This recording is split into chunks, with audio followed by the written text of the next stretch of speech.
Hey guys, welcome to this example for finding direction and distance. So we're going to have a look at two cities. We're going to look at Kalgoorlie and we're going to look at Albany and calculate what is the direction, what is the bearing, and also what's the distance between these two places. So first job is to work out the direction between our A city, which is Kalgoorlie, and our B city, which is Albany.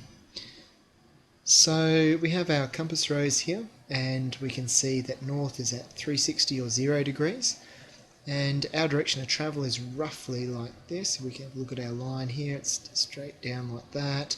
So our direction of travel would be sitting somewhere between south, southwest and southwest. I'm going to just type in southwest for a direction of travel. Now the bearing, we need to get a protractor to measure our bearing.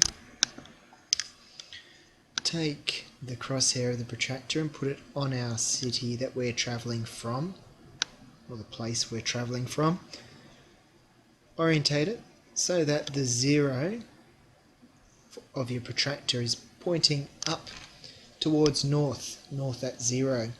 We have two numbers on this protractor. One is distance, that's the first number in the blue circle, and the second number is the degrees. It's pretty much sitting on 0 degrees at the moment.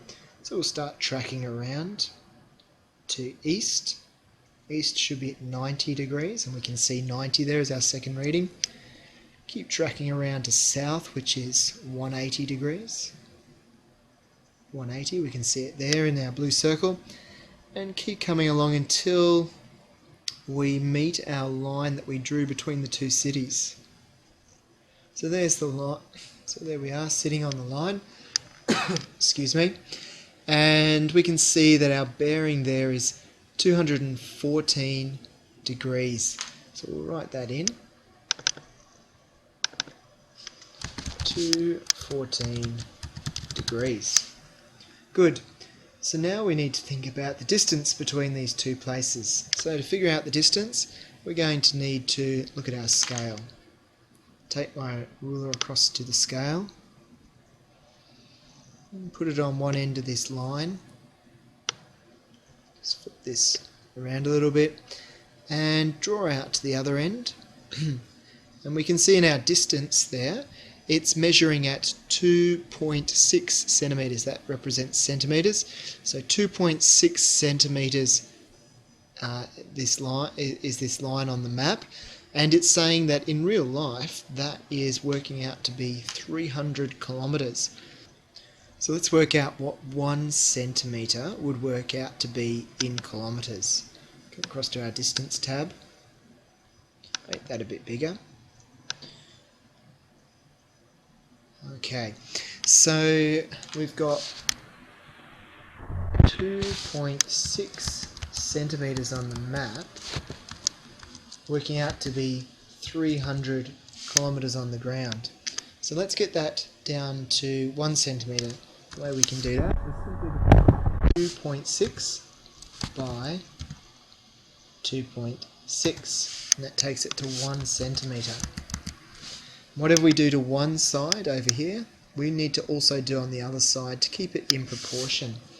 So we divided this side by 2.6, and we're going to divide the other side by 2.6. This equals 300 divided by 2.6. So that is showing us that 1 centimetre on the map is going to equal 115 kilometres in real life. Okay, now we have got another little tool that we can use to work out what 1 centimetre represents on the map, and that's this scale ratio here. So we've got 1 unit representing 11.5 million units on the ground. So we'll take those two numbers. That's 1 unit on the ground, represents 11,500,000 on the ground. We can say it's centimetres, so 1 centimetre on the map is 11.5 million centimetres on the ground. Now we can leave 1 centimetre as it is, but let's do some division to bring this centimetre reading back into something more manageable. We have our reading in centimetres. So to turn centimetres into metres, we just need to divide by 100 because there's 100 centimetres in 1 metre. Decimal point is sitting right here. We need to come 2 places back to divide by 100. 1, 2. Alright, so we've got 3 zeros. 11, 5, 0, 0, 0 metres. 115,000 metres. Okay, we can bring it back still further. So we've got 1,000 metres in a kilometre. So 1 centimetre on the map represents a division of this by 1,000. So that's bring the decimal place 3 places back to divide by 1,000.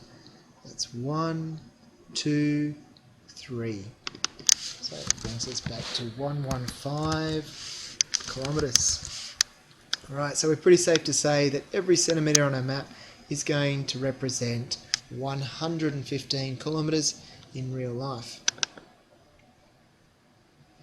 Alright, so now we need to measure this line to see how many centimetres it is. Let's get our ruler back up.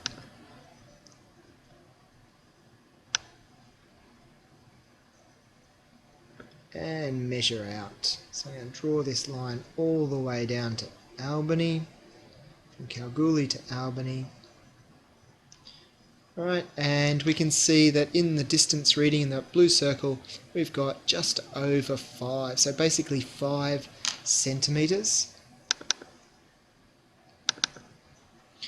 So to work out what 5 centimetres is on the ground in real life, we'll just simply need to multiply 115 by 5. So with our table that we're working with, we've got this cell here, which is basically moving 1 centimetre up to 5 centimetres, which is this cell with 1 multiplied by 5. There we go, that's our 5 centimetres. And remember, whatever we do to one side, we need to do to the other. So we'll come over here and we'll multiply this 115 by 5. Gives us 575. And what unit are we talking about here? It's kilometres. So now we can say that there is a distance of 575 kilometres between Kalgoorlie and Albany, and we can say that that is on a bearing of 240 degrees, roughly in the southwest direction.